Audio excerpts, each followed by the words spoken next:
სახელითა მამისათა დაცისათა დასულისა წმინდისათა ჩვენთან არს ღმერთს ღმერთმა დაგლოცოთ და ღმერთმა გაგაძლიეროთ მოგეხსენებათ რომ წმინდა კათოლიკე სამოციქულო ეკლესია თავის მორწმუნეებს ამსადებს დიდ მარხვისათვის წინა კვირა იყო მეზვერისა და ფარისევის სადაც ლოცვითი მიდგომა და სახე იყო წარმოჩენილი თუ როგორ უნდა ილოცვიდეს ადამიანი როგორ უნდა ქონდეს სიმდაბლე და დამოკიდებულება ღვთის წინაშე დღეს არის უძღების შვილის კვირა ჩვენ რო გავმარტოთ მნიშვნელობა ამისათვის თვითონ ეს სათაური უნდა ავხსნათ უძღების შვილი წმინდა მამები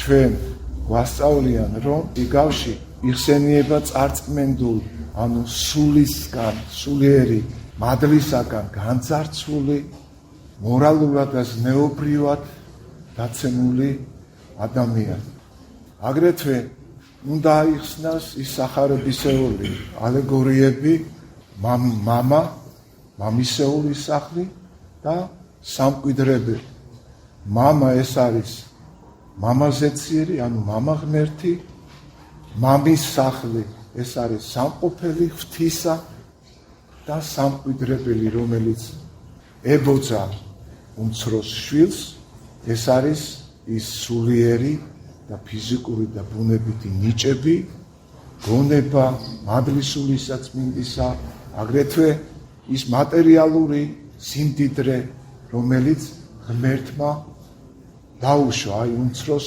შვილზე მაგრამ რა ხდება აი ძალიან სიღრმისეულად უნდა ჩავწვდეთ დღევანდელი სახარების მნიშვნელობას ნახოთ რა მოიმოქმედა უმცროსმა შვილმა მან გადაწყვიტა გაშორებოდა მამას და მოითხოვა თავისი წილი მამის დამოკიდებულება საინტერესო რომ ის არ ზღუდავს მის თავისუფალ ნებას ის ეთანხმება მან კი იცის რაც მოხდება მაგრამ აძლევს ამის უფლება შვილს რომ საკუთარ თავზე გამოცადოს შემდგომში რაც მასზე დაეშვა ღებულობს რა თქმა უნდა სამკვიდრებელიდან თავის წილს და მიემგზავრება ნათქვამია ხაზგასმით რომ უცხო ქვეყანაში ამასაც თავისი სულიერი ახსნა აქვს ორივე მხარე უნდა დავინახოთ როგორც სულიერი ისე ადამიანური ამ ადამიანის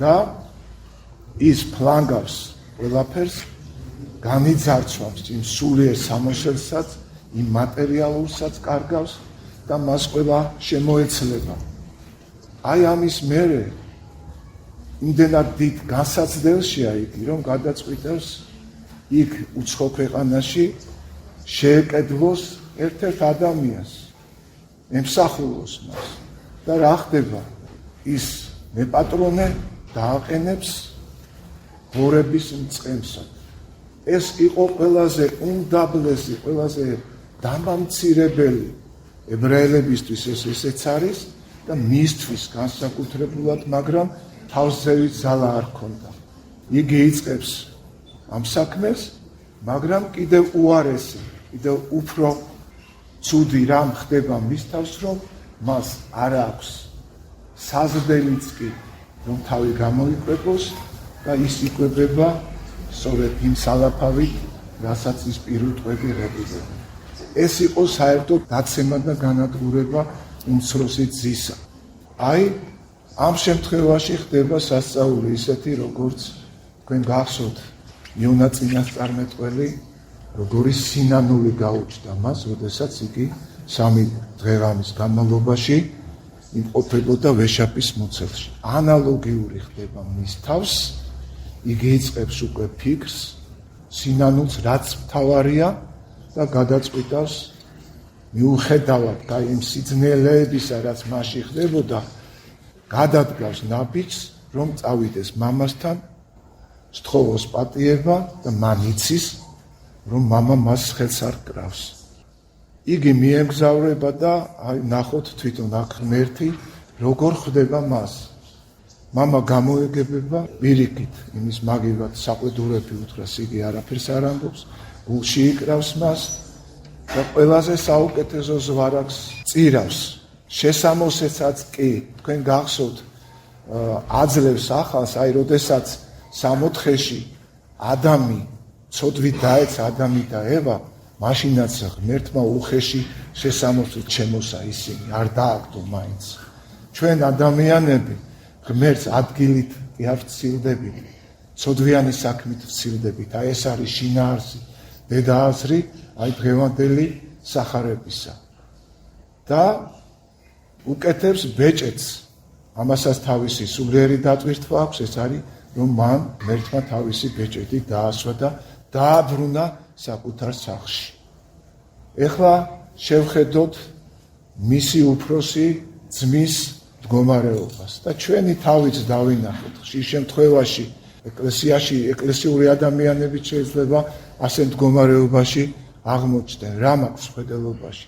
უფროსი ძე რო გაიგებს, რომ მამა მისმა ასე კარგად ძვირფასად მიიღო თავისი ძმა, რომელმაც ყველაფერი გაანიავა აბსოლუტურად. მას ცოტა წენა შეეპარა, იმიტომ რომ საყვედური გამოთქვა. მე შენთანა ვარ მუდმივად და ჩემთვის არ გაგიმეტებია. ესეთი საჩუქარი. და მან რომელმაც ეს დღეში ჩაგაგდო შენო, მას ესეთი პატივი მიეგო შენგან. მაშინ საინტერესო პასუხი არის მამისა, რომ შენი ძმა მკვდარი იყო და გაცოცხლა.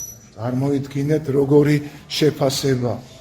და ხშირ შემთხვევაში, როდესაც ადამიანი შემოდის, ცოდვიანია და ყველა ცოდვილები ვარ, თქვათ ჩვენ ვიმყოფებით იქ და იმ ადამიანს შეიძლება სასულიერო პირმა უფრო მეტი ყურადღება დაუთმოს, იმას ჭირდება, კურნალიო, ამატყობს ჭირდება. ამიტომ ეს ყურადღება შეიძლება არ ესიამოვნოს, რატომ მე მომაკვდა და იმისთვის უფრო მეტი ეს ყურადღება იქნა გამოჩენილი, მაგრამ მოგეხსენებათ, რომ ადამიანი, ყველა ადამიანი ღვთის ხატად და მსგავსად არის შექმნილი. ღმერთი არ განარჩევს. ღმერთი იმისთვის კი არ განეკითხავს ადამიანი, რომ ეცემა, ჩვენ ცოდვილები ვარ, მემკვიდრეობა ეგ ვერ გოეს. განეკითხავს იმისათვის, რომ სინანული არ გექნება. რამხელა დიდია შემოქმედის სიყვარული თავის ქმნილებაზე, ამ იგავითანაც კარგად ჩანს. ეს არის დაცემული ადამიანის სახე, რაც ჩვენ ვნახეთ, მაგრამ ღვთის დიდი მოწყალება, ღვთის დიდი სიყვარული, კაცთმოყვარეობა. ყველა ადამიანს აქვს შესაძლებლობა, რომ ეს ნაბიჯი გადადგას. და ერთი მაგალითი, მოიწვის ადამიანი, რომ მე მაინც ცოდვაში ვიქნები და ეკლესიაში არ მივა. ეს მიწიერი ეკლესიაც იგულისხმება დღევანდელ მამის სახლში. და რატომ? ჩვენ რამდენჯერაც არ უნდა დავეცეთ, ფიზიკურად უბრალოდ, მაინც ავდგებით და გზას გავაგზავნებთ. ასე უნდა ხდებოდეს სულიერებაშიც. მოძღვარი იმისთვის არსებობს, რომ იგი ნუგეშინის მცემელია, შენი ადამიანი, შუამავალია, აქედან გამომდინარე. ყველაფერს, ღმერთი გვაძლევს, გასაღებს, რომ ჩვენ სინანულით განვიწმინდოთ. და გავიხსენებ მონაკვეთ სახარებიდან, თქვენ გახსოვთ, რომ მე-9 ჟამს მისული დილით, რომელიც ემსახურა საქმე აკეთა ღამის 12 საათამდე, მერე დღის 12 საათზე მისული, 3 საათზე, 6 საათზე და 12-ს რო 15 აკვდა, მაშინ რომ ვინც მივიდა, იმასაც კი ის საფასური მიცა, რაც დილის მომუშავეებს. ეს რას ნიშნავს, იცი? ღმერთი ხედავს გულს ადამიანისას. და რამდენად დიდია შენი გულისხმიერება და გულმოწყალება და შენი გული ღვთისადმი, იქიდან მოხდება შენი შეფასება. და გავიხსენებ ცოდვით დაცემის მაგალითებს. ძველ აღთქმაში ისააკს ყავდა 2 შვილი, ესავი და იაკობი. ესავმაო თავისი პირმშობა გაყიდა, ერთ მათლაპა შეჭამაც. და მას ეკუთვნოდა პირველობა, უფროსი შვილი. იგი იყო მემკვიდრე ყველაფრის, ასე ვთქვათ, უფრო მეტად უპირატესად, მაგრამ მან გაყიდა. შემდგომ მიხვდა ამას, რომ ეს იაკობმა გონიერად მოიქცა, აჯობა მას გონებით და წმენით, ასე ვთქვათ. მაინც მივიდა ესავი და პატიებას თხოვა მამას, მაგრამ ვერ მიიღო ის მემკვიდრე. რატომ იცით? ისააკმა განჭვრიტა ღვთისგან, რა თქმა უნდა, მის ეგოლი რო ის გულწრფელი არ იყო, ის თავის მემკვიდრეობაზე იყო ორიენტირებული და ამიტომ არ შეიწნა და დატოვა ეგრე.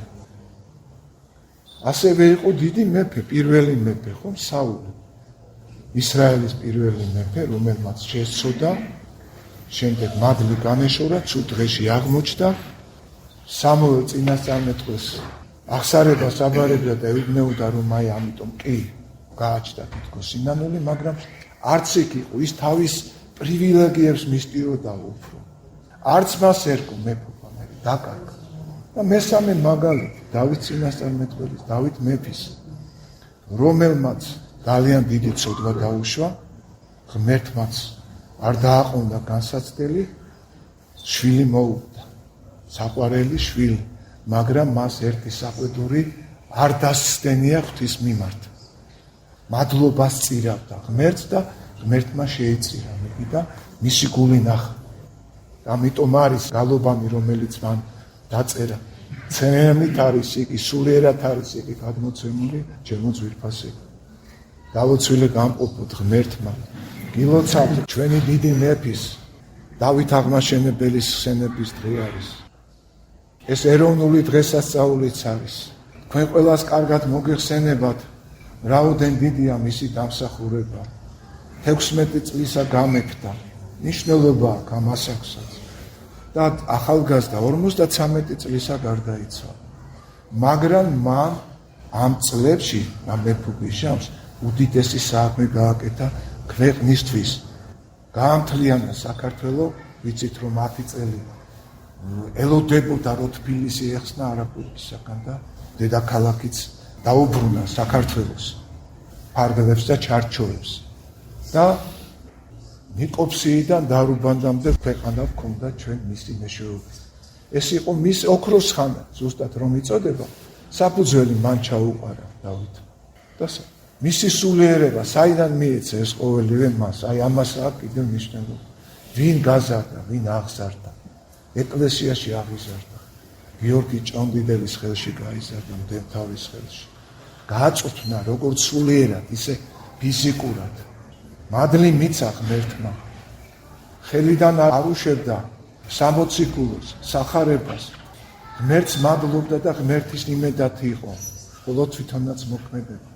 და არც ერთ მეფეს არ უთქვამს, ისტორიას არ ახსოვს მარტო ჩვენ მეფეები არ ასხვედელობაში, არამედ ზოგადად საერთოდ ყველამ გულზე დამადგითო ფეხი. ეს იყო სინდაბლის, სინანულის უდიდესი მაგალითი. სინანულის საგალობლები რატო დაწერაო, თუ წმინდანიაო, შეიძლება გაუჩნდეს კითხვა. მას მარტო თავისთვის ეს სინანული კი არ გააჩნდა, ქვეყნისათვის და თავისი ერისათვის. დაცემული იყო იმ დროს ერი, ზნეობა, მორალი, ნოლი.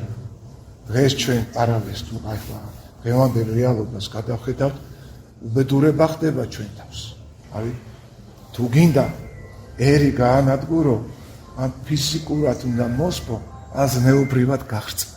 აი ეს არის ამ შემოსევის პროგრესის შედეგი, ჩემო კარგიო.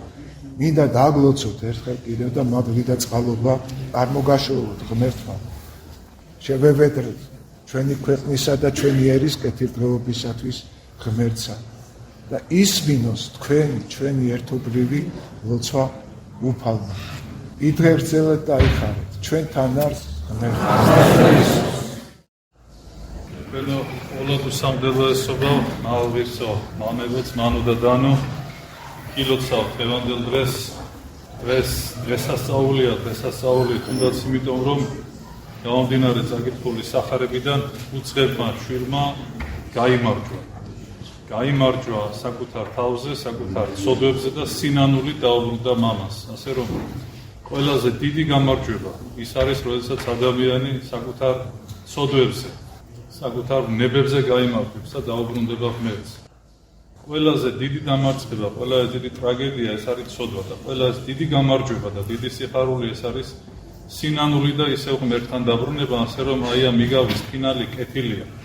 ეს არის მიმართულება, ასე ვთქვათ, ჩვენი თითოეული მორწმუნე ადამიანის ზოგადად ამ ქვეყნიური საით უნდა იყოს ჩვენი მიმართულება. ჩვენ ყველა ვცოდავთ, ყველა მეტნაკლებად გავართ უძღებ შვილს, მაგრამ საბოლოოდ ჩვენ ყველას უნდა გვახსოვდეს, როგორი დაცემულიც არ უნდა ვიყოთ, რომ მამა გველოდება. რომ ჩვენი საბოლოო წერტილი, საბოლოო გზა ეს გვინდა თუ არ გვინდა, ყველა გარდავიცვლებით, ყველა ღმერთთან წავდგებით. ღმერთმა დაიფაროს, რომ ადამიანი სინანულის გარეშე წარდგეს სიკვდილით უფლის წინაშე. ეს იქნება ნამდვილი დაღუპვა. და სანამ ცოცხლები ვარ, შანსი ყველას აქვს. ამ ქვეყნად, იმ ქვეყნად უკვე აღარ არსებობს. აი უძღებმა შვილმა ის გაიაზრა, რომ სადაც არ უნდა ყოფილიყო ის, მამაზე უკეთესი წიაღი არსად არ იქნებოდა. აი ეს მიხვდა. და ბოროტი როგორაც სუნებდა, რომ ყველგან უკეთესია. მამასთან ცუდად ხარ, იქ რაღაც შეზღუდვებია, თავისუფლება არ არის და ამ სახლის გარდა ყველგან უკეთესია. და როდესაც ყველაფერი დაკარგა, მერე მიხვდა თურმე რომ არა, ყველაზე უკეთესი მამასთან არის, თუნდაც უკანასკნელი იყო იმ წიაღში, თუნდაც უკანასკნელი მსახური. აი განსაცდელი და ჭირი და ტკივილი ადამიანს მოიყვანს თავმდაბლობაში.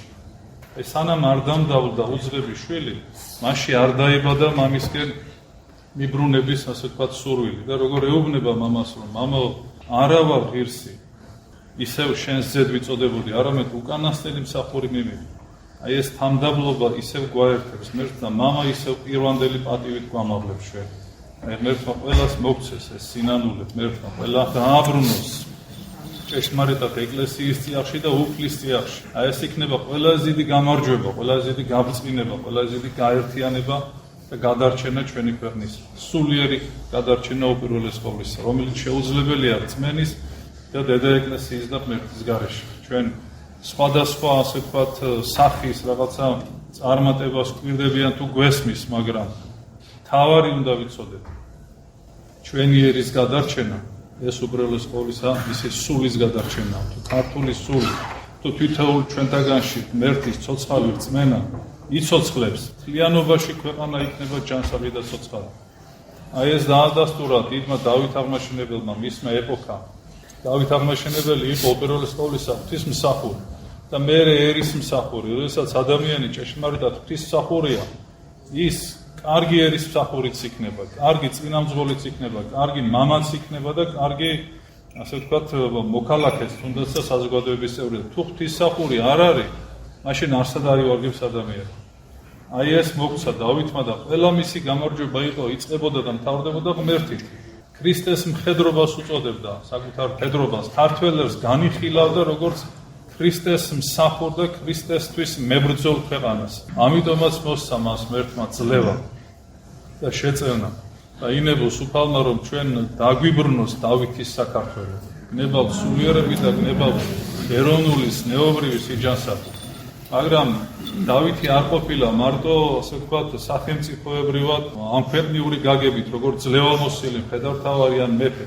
დავითი სულით შინაგანად კიდევ უფრო დიდი იყო, ვიდრე მისი ეს გარეგნული მიღწევები. და შეგახსენებთ, რომ სიცოცხლის მიწორულს, სწორედ აი სინანულზეა დღეს ხალხასმა, მან დაწერა საოცარი ჰიმნი სინანულისა, გალობანი სინანულისანი. აი ამით კიდევ უფრო განდიდა დავითი. რომ მან იცოდა, რომ მიუხედავად იმისა, ვინ ხარ შენ, რა წარმატების, რა დიდების და რა, ვთქვათ, ამ ქვეყნიური მეფობის პატრონიც არ უნდა იყო, ღვთის წინაშე ადამიანი ხარ, მოკდავი ხარ. ყველა თანაბრად წარგება ღვთის წინაშე. ამიტომაც ამდენი ბრძოლისა და განსაცდელების გამოვლენს აი სული დაუმძიმდა, განიცადა ეს და ეს აღსარება არა ფარულად, არამედ საჯაროდ თქვა, ეს გალობანი სინანულისანი არის მისი ღია აღსარება, თუ შეიძლება ასე ითქვას. აი ყველა გაეცანით, აი როგორ თხოვს დავითი, რომ უფალო, ვინა ვარ მე შენ წინაშე. ერთი უღირსი ცოდვილი უკანასკნელი, მიუხედავად იმისა, რომ დავითს ბრძოლა არ წაუგია, 60-ზე მეტი ბრძოლა გადაიტანა და ფაქტიურად აი უდიდესი იმპერიები დაამარცხა. მაგრამ ცოდვის წინაშე, ღვთის წინაშე ვინ არის ადამიანი? აი რაც უფრო მდაბლდება ადამიანი და სინაუთ იწმიდება, მით უფრო მაღლდება ღვთის წინაშე. აი ამიტომაც არის დავითი დიდებული და არა მარტო მისი ამ ქვეყნიური მიღწევების გამო. გილოცავთ ყველას დავითობა, შეგეწიოთ, გაიხარეთ. ეს ბედნიერი დღეა. გარდა ამ მიზეზებისა, იმიტომაც რომ ჩვენ ერთად ვართ. ერთად ვართ ამ ტაძარში. ერთად ვართ ის ყოვლადო სამღვდელოებასთან, მეუღე ილარიონთან ერთად უპირველეს ყოვლისა დიდი პატივისცემით, დიდი სიყვარულით მეუღე და თქვენთან მსახურება დიდი დღესასწაულია ჩვენთვის ყოველთვის. უღრმესი მადლობა თქვენ ამისთვის. ძალიან დიდი მადლობა ტაძრის წინამძღვარს მამა იაკობს, ეს დღევანდელი დღე მისი ინიციატივა იყო, მისი ორგანიზება და აი დიდი სიყვარულით ამ სამრევლო მამებმა სულ ყველამ დღეს ტაძრის კარები და გულის კარები გაგვიღეს და ეს დიდი სიხარულია და ჩვენ მქონდა მიზეზი ამისი რეალური ცოცხალი, იმიტომ რომ გასული წლის ბოლოს იცით ჩვენ ერთად მქონდა ღვთისწყალობა და პატრიარქის ლოცვა კურთხევა, რომ მეუფის წინამძღოლობით მოგველოცა სერბეთის, მონტენეგროს და რუბინეთის იგი წმინდა ადგილები და მონასტრები და რაღაცნაირად აი ამ შეკრებამ და აი ამ მომლოცველობამ კიდევ უფრო დიდი სიყვარული, ერთობა და სიხარული დაბადა ჩვენში და მე ასეთი განცდა მქონდა, რომ როგორც წავედით, გაცილებით უკეთესები და გაცილებით უფრო ერთიანები დავუბრუნდით იქიდან და ეს ნამდვილი ესეთი სულიერი დღესასწაული იყო და აი დღეს მაშინვე თქვა მამა იაკობმა, რომ რაღაცნაირად ეს ურთიერთობა გავაგრძელოთ, არ იყოს ერთჯერადი და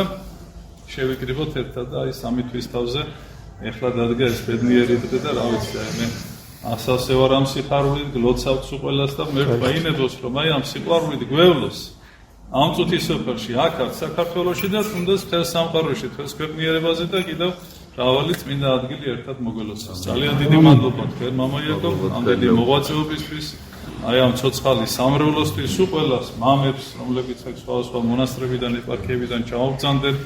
როგორი ცოცხალი ეს სამრევლო ჩვენ ხედავთ, უამრავი ბავშვი, მე ვნახე თქვენი საკვირაო სკოლის გამოსვლა, იქ გამოფენა სამების ტაძარში, საოცარია, რომ თქვენ ახალგაზრდობას ბავშვებს, ასეულობით ბავშვი ეზიარება და ასეულობით უპოვარი აგრებულობს მეუღე საკვებს ყოველდღიური დაყურება, აი ყოველდღიური, აი ეს წინამძღვარზე, მამებზე, აი როგორი მოწყალებულიცაა თქვენი საქმეებიც ისეთივია და სულ ყველას აი ამ სამრევლოს მარტო ვერაფერს იზამდით, ამდენი ადამიანი ყოველდღიურ სიკეთეს აკეთებთ აქ და აი საანიმუშო და სამაგალითო სამრევლო ბრძანდებით და ძალიან დიდი მადლობა.